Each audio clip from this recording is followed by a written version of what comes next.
All right. So won't take me too long to go through this, and then I'll take individual questions. I think it's easier. It's just some advice on your second assignment, and the slides themselves are on the Moodle site,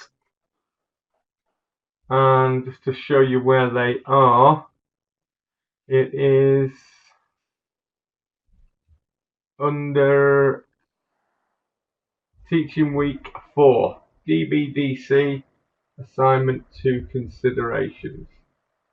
So that is where this lecture slide deck is. So, just a quick outline of the session. We're going to look at the assignment brief. We are going to give you some suggested structure and word count, show you how we look at it when we're marking, and just a little note about referencing and avoiding plagiarism. James, your mic, it should be muted.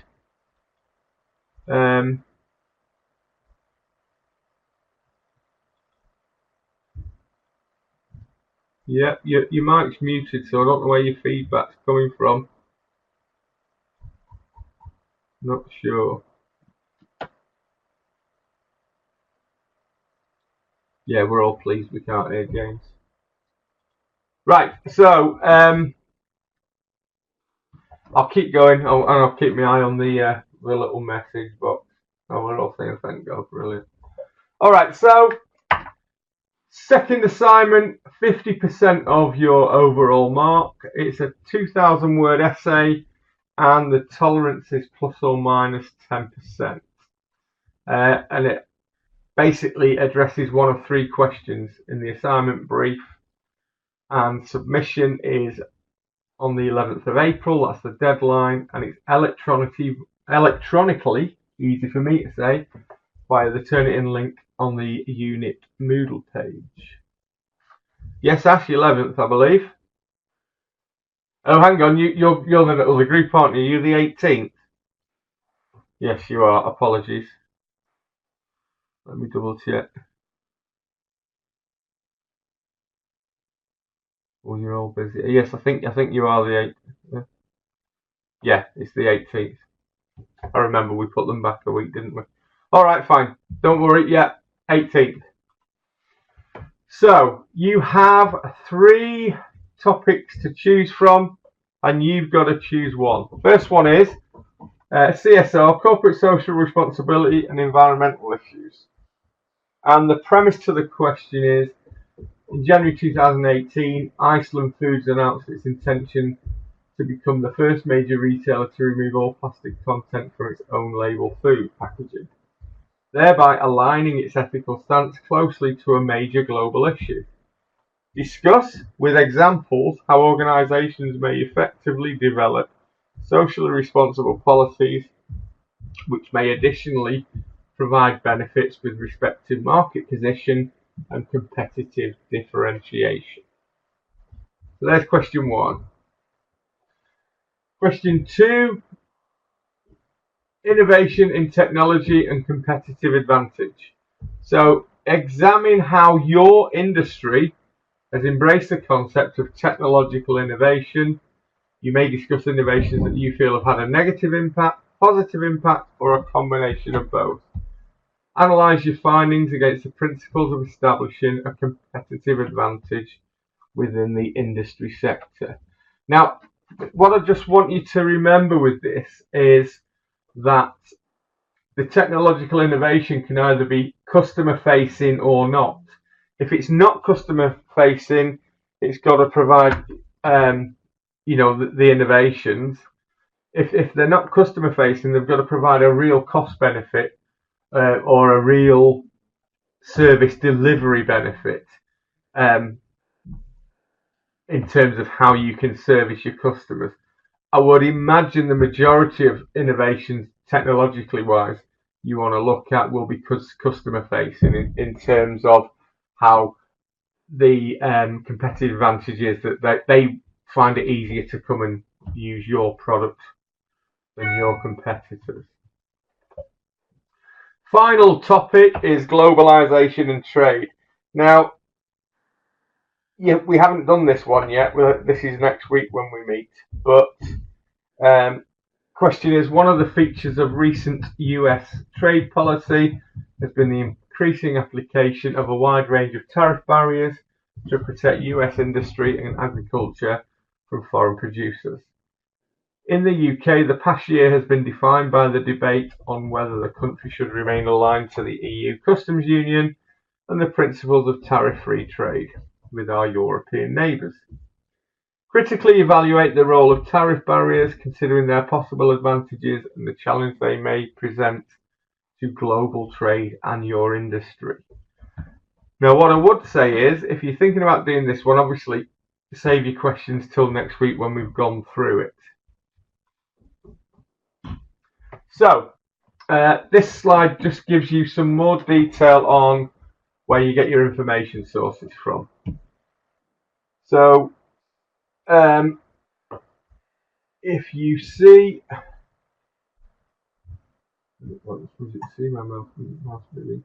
oops, sorry. For globalization, trade, the European Union, you've got chapters 10 and 13 in Weatherly and Otter.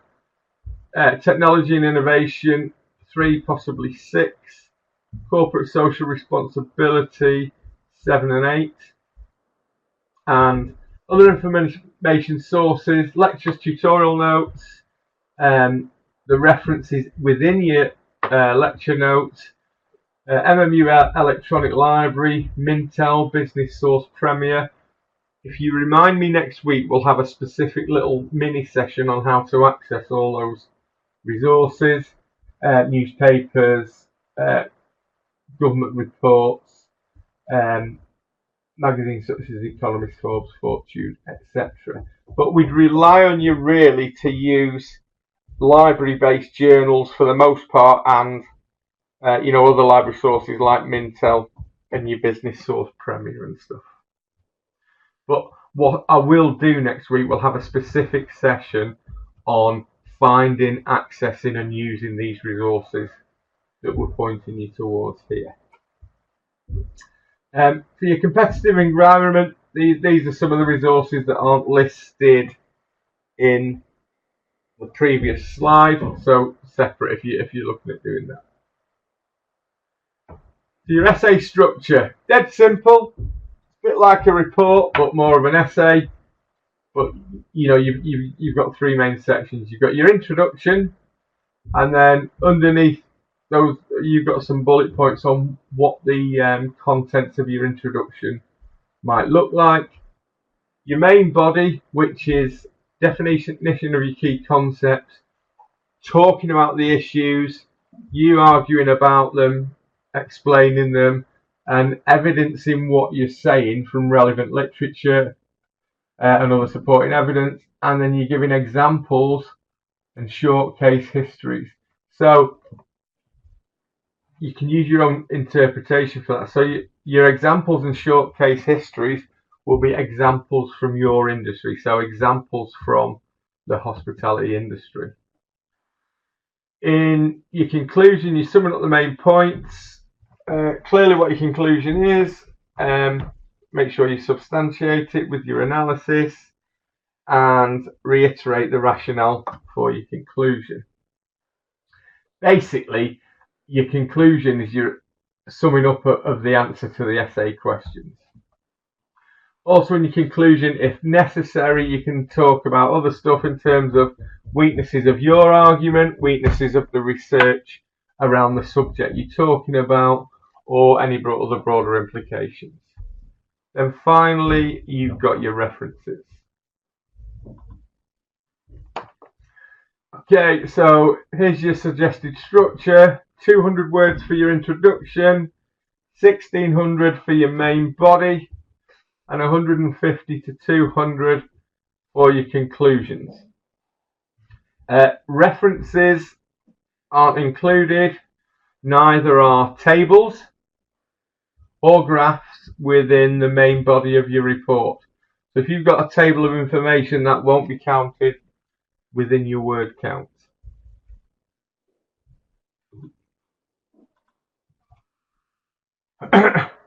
Excuse me. This is what we look at when we are marking your assignments. So in terms of overall structure, 10% is we're looking at, is it coherently structured? Did you follow the conventions that I've just gone through in terms of introduction, present the topic, etc.? Did your conclusion do what we asked you to in terms of summarising key evidence? And is your spelling, your language, and your referencing all good? Main bulk of your marks come from your criticality, i.e. like a little mini literature review, and your analysis and examples. So those two broad areas give you 80%. So in terms of your criticality and literature, were the key concepts and perspectives appropriately framed and contextualised? Did the main body identify and critically review the relevant literature? So we're looking for you to be quoting arguments and theories from journal articles, relevant academic models that we've gone through in class. And did you identify your key assumptions and any limitations? And if so, when you've identified them, have you actually gone through further to talk about them and why or how you think those limitations are present? Your analysis and example sessions, as it says in the bullet points, did the essay provide and analyse relevant examples that clearly show global awareness of the business practice? In other words, you've said what you've said from the literature and in your main body, but have you been able to place those into context with relevant real-world examples? So what you see in the workplace, is that matching what you're seeing through the literature? And if not, there's your limitation, and you can talk about how they cross-balance each other. Did the student interpret information through analysis and synthesis with literature? So what I've just said. Same with your examples. And did the student demonstrate developed academic and research skills? So by talking about the literature, talking about examples and marrying them together and cross-referencing as real-world examples, then that's where you've developed academic and research skills, because you've been able to look at what's been said, you've researched what people have written about it, and you've applied it in line with your real-world examples. And finally, 10% that you use academic citations and referencing throughout, based on the Harvard referencing system, and are there at least 15 academic references?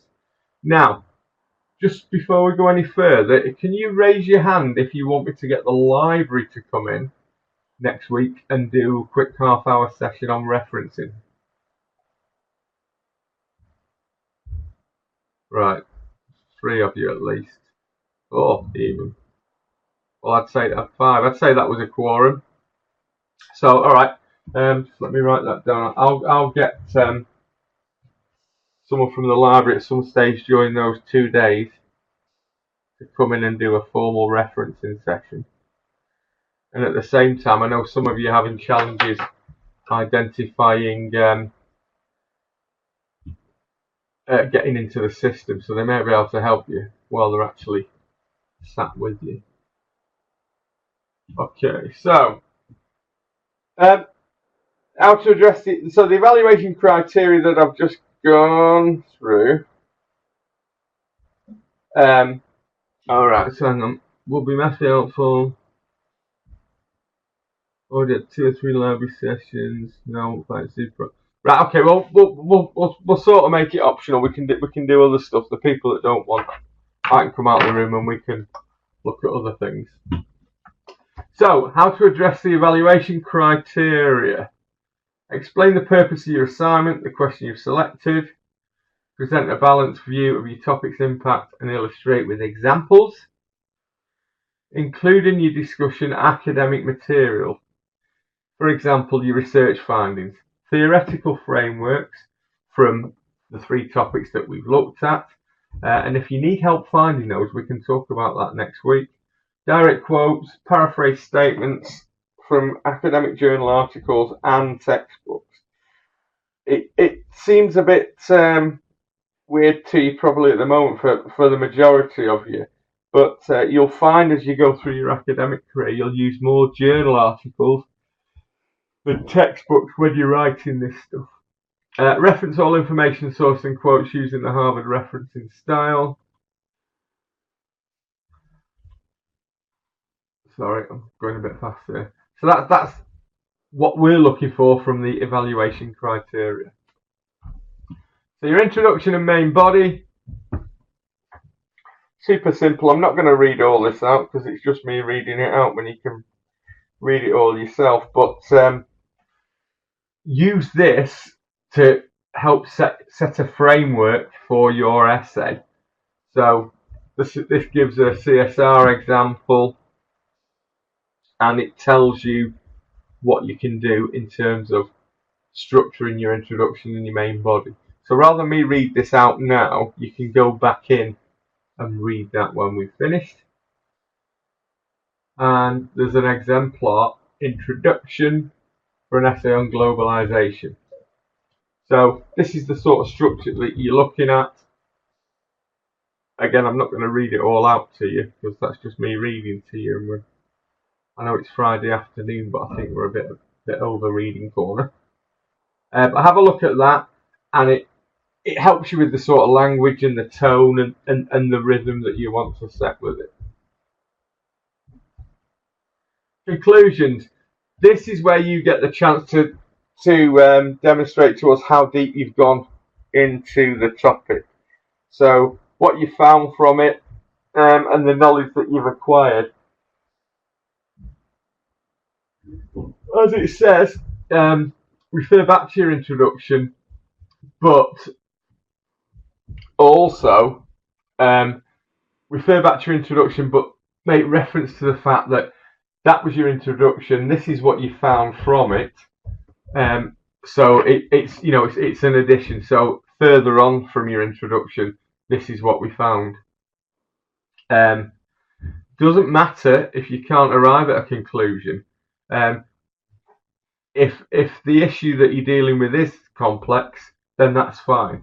And there's nothing wrong with saying we can't come to a concrete conclusion because there's all these different facets of an argument in play.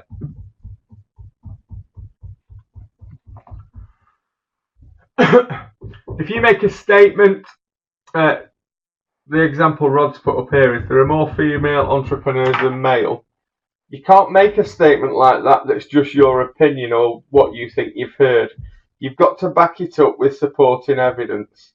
So you've got to tell the reader who says it and what the source of the evidence for what you've said is. So therefore, that's where your referencing comes in, and that's why you need to do your referencing.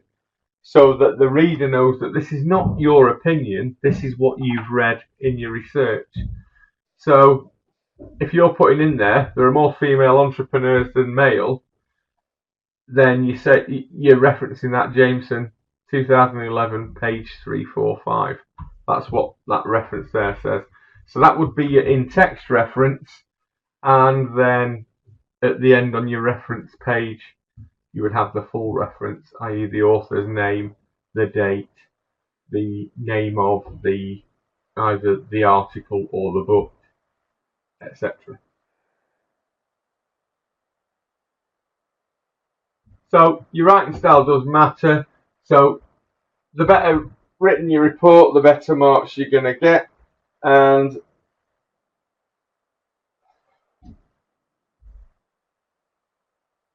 sorry, I'm just reading Paul's there. If it's not a direct quote, would you still do an in-text citation? Yes, absolutely, because he's still referencing it. If it's something that you're saying that you've read, then, because it might be you paraphrase, so you might paraphrase that there are more female entrepreneurs than male, and you might surmise that from a whole paragraph that bloke's written. Okay, so yeah, the more material you read, the better your working vocabulary, etc. So basically, the more you read, the more in tune with an academic writing style you become. Is basically what all that says. So make sure you use a decent dictionary, and at any time, I still do it. In fact, I did it this morning. Someone put in an email pejorative, and I didn't know what pejorative means, so I looked it up, and it means something minor or something small. So always look it up.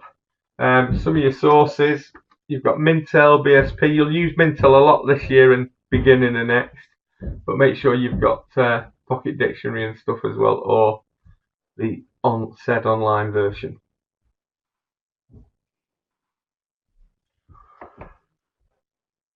Okay, so we've got how to reference Harvard style guides found on Moodle. I'll show you that as well as get the library in, and I've also shown you the little cheat already. Once the librarian has gone next week, I'll show it to you again, because it's not the official source, but it certainly works. Plagiarism, I'm sure you all know what plagiarism is. It is quite serious. Repeated events of plagiarism, they can see you kicked out, but I don't think we need to go too far down that link. I think the challenge at your stage of your academic career is plagiarism without knowing that you've plagiarized. So as long as we do all the stuff about referencing, etc., and you're not copying and pasting big wadges of text, you'll be fine. But when you put it through the Turnitin software, which I will show you, it gives you similarity percentage, and I'll show you that too.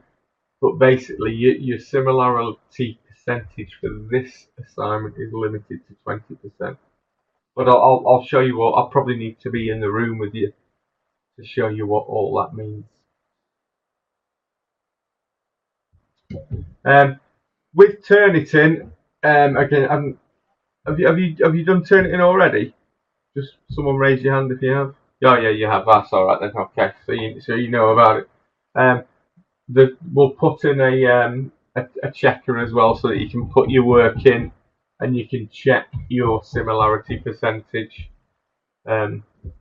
before you actually do your final submission. So that's not a challenge. Okay, so question time. You can either type it in or you can raise your hand and I'll put your microphone on.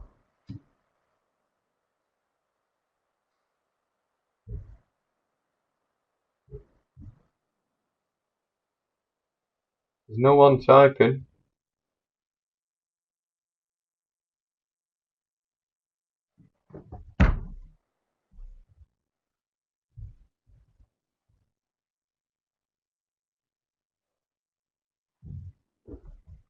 It's up to you, James. If you want to talk and speak your question, your microphone's just been enabled. So help yourself, but you don't have to.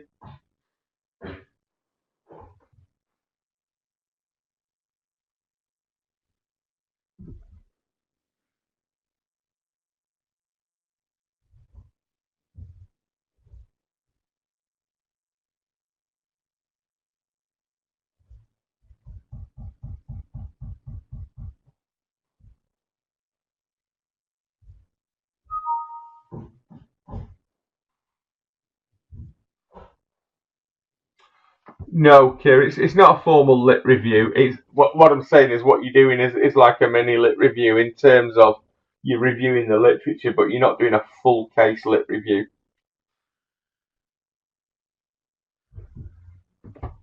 Yeah, last week is our next session, Sharon.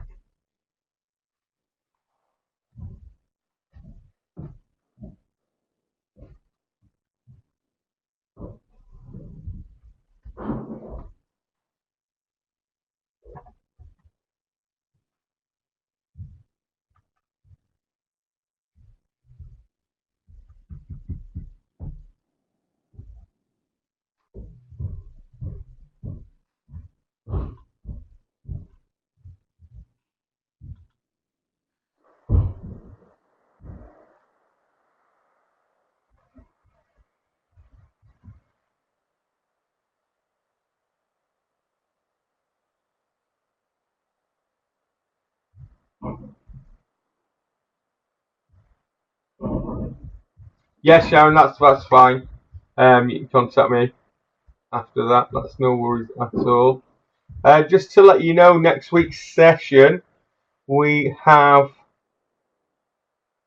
we're looking at the competitive environment and we're looking at globalization, specifically WTO trading blocks and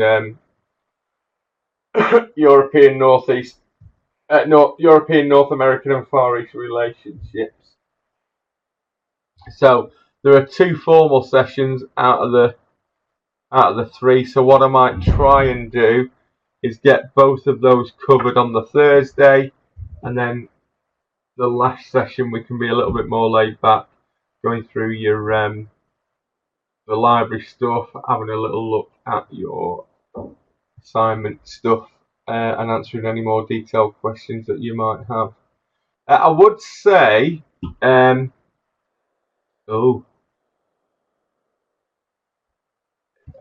Danielle hungover. Who's going to be hungover? Certainly won't be me.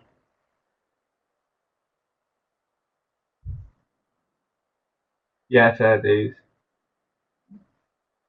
Paul, likely to hear back assignment 1 March, probably 3 weeks if I'm honest. Only reason is dissertations have just come in, so I've got those to do as well.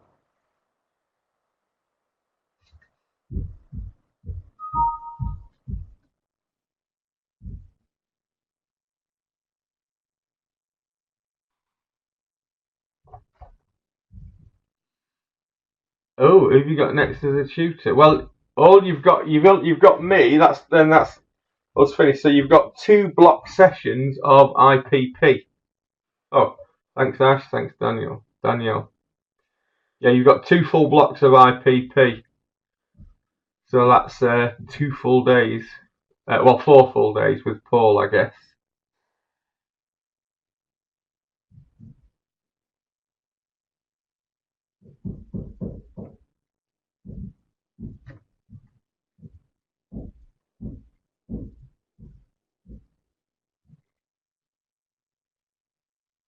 Yes, I'm going to take you for sales and marketing. I think. Sorry about that. I know you wanted someone better, but yeah, yeah, flattery will get you everywhere. Yeah, sales and marketing possibly.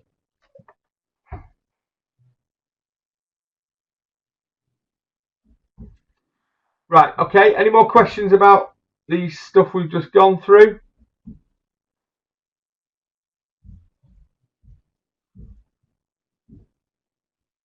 Well, I don't see why not. James, I'm always up for having a little dabble, little game of blackjack. Hang on, I'm going to turn the recording off now because